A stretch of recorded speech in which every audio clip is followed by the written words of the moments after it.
On the evening of the 20th of January 1931, Julia Wallace, the 50-year-old wife of an insurance agent, was found battered to death in the sitting room of her home in Wolverton Street, Liverpool. She had been struck over the head 11 times, many of the blows being dealt when she was already dead.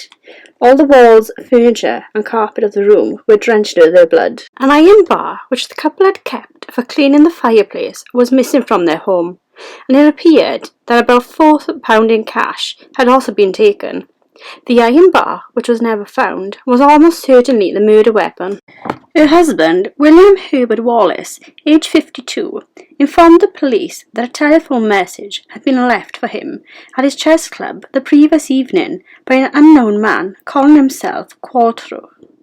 The message was that Qualtrough wanted to speak to him on a matter of business, and that the insurance agent should call at his home in Menlove Grove East, Moseley Hill, at 7:30 p.m. the following day. Wallace had currently left his own home at 6:50 p.m. and travelled by tramcar to the Menlove Garden area of Liverpool, only to discover that the Menlove Gardens East did not exist. Arriving back at his own home at 8:45 p.m, Wallace had called for assistance from his neighbours, Mr. and Mrs. Johnston, saying that he was unable to get into his house because the doors wouldn't open. But when they went to help him, they found that his back door, at least, opened without difficulty. The body was discovered a moment later, Wallace being strangely calm at the sight of it. The police were suspicious of Wallace's account of his movements, especially as they could find no sign of a forced entry. It also seemed from the pathologist's report that Mrs. Wallace had been killed before her husband left the house that evening. As for the telephone call to his chess club, that was found to have been made from a telephone box less than a quarter of a mile from Wolverton Street, so Wallace could easily have made it himself.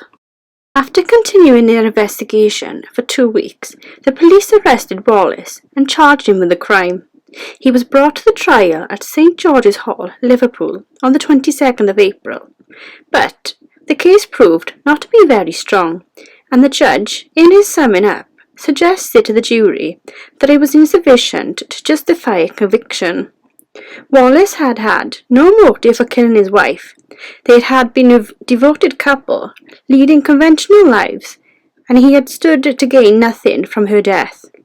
Mrs. Wallace, according to the evidence of a milk delivery boy, had still been alive at 6:30 that evening.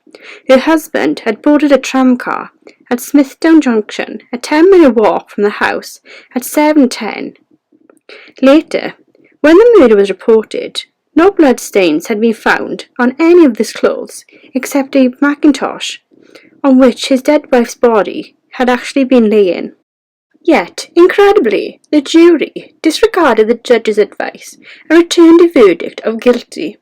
Wallace, under sentence of death, appealed against the conviction and won his case before the Court of Criminal Appeal. He died 2 years later, claiming to the end that he knew the real identity of his wife's murderer. This case is still the subject of much speculation.